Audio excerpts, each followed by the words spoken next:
В нескольких слайдах сотни человеческих судеб, человеческой боли и человеческого достоинства, требующего справедливости. Спасибо всем, кто помогал нам помогать. В 2024 мы продолжим и будем продолжать, пока живы. Зло должно быть и будет наказано. В 2022 году российские оккупационные власти незаконно депортировали около 2500 украинских граждан из Голопристанской колонии номер 7 в Херсонской области в Россию. Эти люди, в том числе страдающие от серьезных заболеваний, оказались в российских тюрьмах без связи с родственниками и доступа к адекватному медицинскому обслуживанию. АНМОУТ оказал помощь 432 украинским гражданам, депортированным в Россию. Организация предоставляла правовое консультирование и сопровождение, психологическую поддержку, содействие в возвращении на родину, материальную помощь. Деятельность АНМОУТ способствовала освобождению 81 человека из российских тюрем и их возвращению в Украину через Грузию. Однако многочисленные бюрократические барьеры в процессе возвращения на родину и невозможность оказывать комплексную материальную помощь длительное время большому количеству бенефициаров привели к сложностям в работе организации. АНМОУТ приняла решение оказывать услуги, не требующие финансовых затрат, всем бенефициарам, а услуги прямой материальной помощи только наиболее нуждающимся из них. Организация также планирует разработать требования к качеству предоставления услуг, чтобы улучшить эффективность и прозрачность своей работы. Деятельность АНМОУТ привлекла внимание СМИ и государственных органов, что способствовало началу решения проблемы на высшем уровне. Организация продолжает оказывать помощь украинским гражданам, пострадавшим от войны. АНМОУТ успешно прошла свой первый финансовый аудит за 2022 год. Аудит показал, что организация соответствует всем финансовым стандартам и правилам, а также имеет четкую и прозрачную финансовую стратегию и систему учета. Аудит управления, который проводится в настоящее время, поможет АНМОУТ выявить как сильные стороны, так и потенциальные проблемы в структуре и процессах управления. Организация стремится использовать результаты аудита для определения точек роста и направлений для приложения усилий. Международная адвокация играет критически важную роль в деятельности молодых правозащитных НПО. Она позволяет НПО привлекать внимание международных институций, представлять свои идеи и подходы к решению проблематики прав человека перед глобальной аудиторией, а также искать международную поддержку и ресурсы. Организация считает, что участие в таких мероприятиях важно для продвижения интересов маргинализированных групп и создания международного давления на правительства и органы власти для изменения их политики и практик. Плюсы – расширение ресурсов и компетенций, повышение эффективности, усиление влияния и охвата, повышение видимости и доверия. Риски – различия в целях и методах, зависимость от партнеров, риски репутации, управленческие сложности.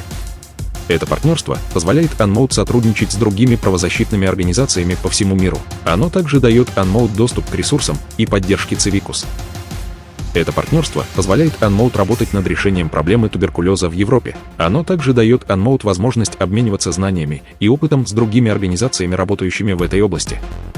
Повышение осведомленности. СМИ способствовали распространению информации о работе АНМОУТ, что привлекло внимание общественности к важным вопросам прав человека. Привлечение поддержки. Благодаря освещению в СМИ АНМОУТ получила поддержку от международного сообщества, что укрепило ее позицию и ресурсы. Создание давления на заинтересованные стороны. Публичность способствовала давлению на правительства и организации, отвечающие за нарушение прав человека. Риски для безопасности членов АНМОУТ. Интенсивное внимание СМИ увеличило риски для безопасности членов АНМОУТ, особенно в регионах с ограниченной свободой слова. Риск дезинформации. Некоторые СМИ искажали информацию, что создало риски дезинформации и неправильного понимания целей и действий АНМОУТ. Угрозы для организационной безопасности. Повышенное внимание привлекло внимание силовых ведомств Украины и Грузии и создало угрозы операционной безопасности организации. Взаимодействие со СМИ оказалось двуликим янусом для АНМОУТ. С одной стороны, оно сыграло ключевую роль в повышении осведомленности о нарушениях прав человека и привлекло необходимую поддержку. С другой стороны, оно подвергло АНМОУТ дополнительным рискам, особенно в плане безопасности организации и ее членов. За 2023 год о нас говорили The New York Times, Бабел, Deutsche Welle, Новая газета, Сова, Медуза, Радио Свобода, Медиазона, Кавказ, Формула, Суспильне, Коммерсант, Доха, Эхо, Правда, РБК, Обозреватель, Пейпер, ЗМИна и другие. В будущем АНМОУТ планирует разработать стратегию взаимодействия со СМИ, которая минимизирует потенциальные риски и укрепит позитивный вклад СМИ в ее миссию. Обучение членов АНМОУТ навыкам коммуникации с прессой. установление четких протоколов взаимодействия со СМИ, сотрудничество с доверенными и проверенными информационными партнерами. Взаимодействие с государственными структурами может быть сложным и трудоемким процессом. В случае с помощью украинским заключенным, принудительно вывезенным в Россию, АНМОД столкнулась с рядом барьеров, включая процесс освобождения и переправки бывших заключенных обратно в Украину требовал соблюдения сложной системы бюрократических процедур, что значительно замедлило процесс. Государственные структуры часто реагировали на запросы АНМОД медленно и неохотно, что также затягивало процесс. АНМОД столкнулась с трудностями в коммуникации с государственными структурами, что затрудняло обмен информацией и координацию действий. Несмотря на эти трудности, АНМОД удалось добиться возвращения домой большинства депортированных из России в Грузию украинцев. Одновременно с этим были зафиксированы и переданы в международные институции по защите прав человека все факты военных преступлений и нарушений прав человека в отношении украинских заключенных, ставших известными АНМОД. Опыт АНМОД показывает, что, несмотря на трудности, взаимодействие с государственными структурами является неизбежным для оказания помощи в таких сложных ситуациях. Если бы организациям гражданского общества удавалось избегать столкновения с государственной бюрократией, эффективность их работы была бы значительно выше. Создание более прямых и эффективных каналов коммуникации с государственными органами для получения быстрых результатов. Усиление адвокации и лоббирование интересов меньшинств в государственных структурах, создавая давление с целью принятия мер государственного реагирования по защите прав своих граждан, укрепление партнерских отношений с международными организациями, имеющими результативный опыт взаимодействия с государственными структурами с целью усиления своего влияния и повышения эффективности собственных усилий АНМОД. Взаимодействие с посольством Украины в Грузии позволило АНМОД оказать содействие в оформлении необходимых документов для возвращения бывших заключенных в Украину. Давление на российские власти позволило АНМОД добиться депортации бывших украинских заключенных в Грузию. Коммуникация с представителями грузинских медицинских и социальных ведомств позволила обеспечивать доступ к социальным и медицинским услугам для граждан Украины в Грузии. Проект «Консорциум здоровья и прав заключенных» в 2023 году выявлял и документировал нарушения прав заключенных в тюрьмах Украины, Молдовы, Беларуси и России. Наиболее распространенными нарушениями были непредоставление адекватной медицинской помощи, включая антиретровирусную терапию, заключенным, употребляющим наркотики, живущим с ВИЧ или имеющим другие заболевания, нарушение права на доступ к гражданской медицине заключенным, употребляющим наркотики, нарушение права на освобождение из мест лишения свободы по медицинским показаниям для заключенных, употреблявших наркотики, живущих с ВИЧ или имеющих другие заболевания. В 2023 году команда АНМОД продемонстрировала свою важность и ценность для организации. Уникальный опыт и взаимоподдержка членов команды позволили ей преодолеть множество трудностей и продолжать оказывать помощь нуждающимся. Работа в условиях стресса. Постоянная работа в условиях стресса и угроз безопасности может негативно сказаться на психологическом состоянии сотрудников. Риск выгорания. Долгосрочная интенсивная работа, особенно в сложных условиях, может увеличить риск профессионального выгорания. Регулярные встречи и обсуждения. Регулярные встречи для обсуждения проблем и достижений помогают поддерживать открытый диалог и укреплять командный дух. Психологическая поддержка. Предоставление доступа к психологической помощи и консультациям для сотрудников помогает справляться с эмоциональным напряжением и предотвращать выгорание. В 2023 году команда АНМОД продемонстрировала свою способность преодолевать трудности и добиваться успеха. Благодаря уникальному опыту и взаимоподдержке, члены команды смогли оказать помощь тысячам нуждающихся. В 2023 году команда АНМОД несколько раз встречалась очно, включая проведение ретрита на побережье Черного моря в июне. Такие встречи способствуют укреплению командного духа, обмену опытом и стратегиями поддержки пострадавших, а также позволяют участникам лучше понять и поддержать друг друга. В предстоящем году АНМОД планирует продолжать проводить очные встречи, но с усиленным акцентом на безопасность и конфиденциальность. Это позволит сохранить ценность личных встреч, при этом минимизируя потенциальные угрозы. В 2023 году АНМОД столкнулась с увеличившимся количеством угроз безопасности, в том числе в связи с продолжающимся конфликтом в Украине и жесткими ограничениями свободы слова и собраний в России. Война. Высокие риски для физической безопасности членов и сотрудников, особенно в регионах, близких к зонам боевых действий. Политическое давление. Политически мотивированное давление и репрессии, даже в условиях демократического государства. Ограничение свободы слова. жесткие ограничения свободы слова и собраний, что увеличивает риск преследований и задержаний за правозащитную деятельность, репрессии и надзор, правительственный контроль и репрессивные меры против НПО, включая возможность уголовных обвинений и административного давления. Кибербезопасность. Увеличение цифрового надзора и кибератак на НПО требует усиления мер кибербезопасности для защиты конфиденциальной информации.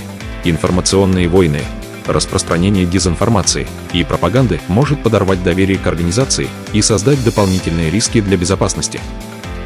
Обучение персонала методам личной и информационной безопасности, установление четких процедур в случае чрезвычайных ситуаций, укрепление сотрудничества с международными правозащитными организациями. 2023 год был сложным для Unmode с точки зрения безопасности. Угрозы, с которыми мы столкнулись, были разнообразны и сложны, но наша организация трансформировалась и продолжает свою важную миссию по защите прав человека. В 2023 году Unmode приняла на себя роль ментора для новой инициативы, организованной бывшими украинскими заключенными. Это позволило Unmode расширить свое влияние и вклад в правозащитное сообщество. Принятие роли ментора. Unmode предоставила руководство, поддержку и ресурсы новой инициативе, что помогло ей обрести форму и направление. Расширение команды и базы бенефициаров. Unmode активно привлекала новых бенефициаров, волонтеров и сотрудников, что укрепило организацию и позволило оказать более широкую поддержку тем, кто в ней нуждался. Создание новой НПО. Бывшие бенефициары Unmode основали новую НПО, что свидетельствует о значительном влиянии работы Unmode. Принятие роли ментора принесло Unmode новый опыт, в том числе важность гибкости и адаптивности в динамичной среде правозащитной работы. 2023 год стал важной вехой в истории Unmode. Организация не только продолжила свою основную деятельность, но и успешно взяла на себя роль ментора, поддерживая рост и развитие новых правозащитных инициатив. Этот опыт подчеркивает готовность и способность Unmode к расширению влияния и укреплению правозащитного сообщества. В 2023 году Unmode сделала значительный акцент на обучении и развитии команды, что позволило повысить квалификацию и эффективность работы организации, а также обеспечить передачу знаний новым сотрудникам и волонтерам. Обучение по различным темам, связанным с защитой прав человека, финансовым управлением, методиками обучения и ролью менторов, развитие навыков обучения и менторства среди членов команды, передача знаний новым сотрудникам и волонтерам, повышение общей эффективности работы организации. Обучение и развитие являются неотъемлемой частью успеха и устойчивости правозащитной НПО. Инвестиции в образование и развитие навыков команды позволяют не только улучшить текущую работу, но и подготовить будущие поколения правозащитников. 2023 год стал важным этапом в развитии Unmode. Инвестиции в обучение и развитие команды позволили организации повысить свою квалификацию и эффективность, а также обеспечить передачу знаний новым сотрудникам и волонтерам. Это гарантирует, что Unmode будет продолжать свою важную работу по защите прав человека в будущем. Благодаря менторской поддержке Unmode в Грузии была зарегистрирована новая НПО Unmode Live, созданная бывшими заключенными Украины и Грузии. Цель новой организации – оказание поддержки в процессе ресоциализации, предоставление прямой социальной помощи, а также содействие в интеграции бывших заключенных в социум стран, где они проживают. Новая НПО была зарегистрирована в ноябре 2023 года. Члены новой НПО имеют личный опыт пребывания в российских тюрьмах и оказания помощи другим заключенным и бывшим заключенным.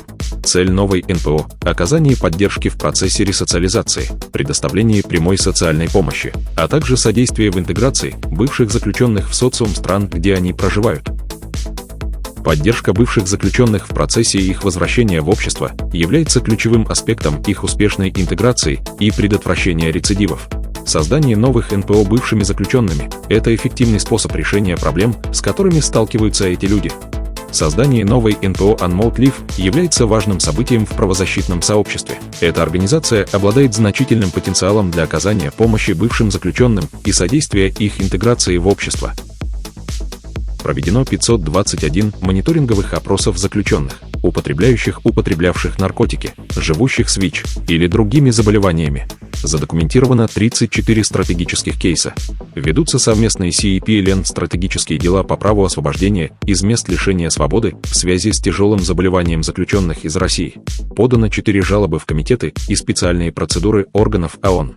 Правозащитники приняли участие в 41 судебном заседании. Один человек был освобожден от наказания по решению суда. Способствовал повышению осведомленности о нарушениях прав человека в местах лишения свободы, связанными с доступом к медицинской помощи. В рамках проекта было проведено масштабное исследование, в результате которого были выявлены многочисленные нарушения прав заключенных, употреблявших наркотики, живущих с ВИЧ или другими заболеваниями. По итогам исследования были поданы жалобы в различные инстанции, в том числе в комитеты и специальные процедуры Организации Объединенных Наций. В результате этих усилий удалось добиться освобождения одного человека из мест лишения свободы. 432 уникальных бенефициара получили услуги Unmode. 123 бенефициара находятся на комплексном социально-правовом сопровождении Unmode. За время проекта подано 165 обращений в различные инстанции. Проект оказал жизненно важную помощь сотням людей, пострадавших от пыток в российских тюрьмах. В рамках проекта Unmode предоставляла бенефициарам широкий спектр услуг, включая правовое консультирование, психологическую поддержку, материальную помощь и содействие в трудоустройстве. Благодаря этой помощи многие бенефициары смогли восстановиться после перенесенных травм и начать новую жизнь. Общий бюджет организации составил $215 тысяч. Общее количество реализованных проектов – 4. Общее количество штатных сотрудников в 2023 году – 4. Общее количество привлеченных консультантов – 12. Расходы на поездки команды составили $28 тысяч. Расходы на оплату труда штатных сотрудников – $55 тысяч. Расходы на оплату услуг привлеченных консультантов – $35 тысяч. Расходы на прямую поддержку бенефициаров – $54 тысяч. Транспортные расходы бенефициаров – $29 тысяч. Административные расходы – $14 тысяч.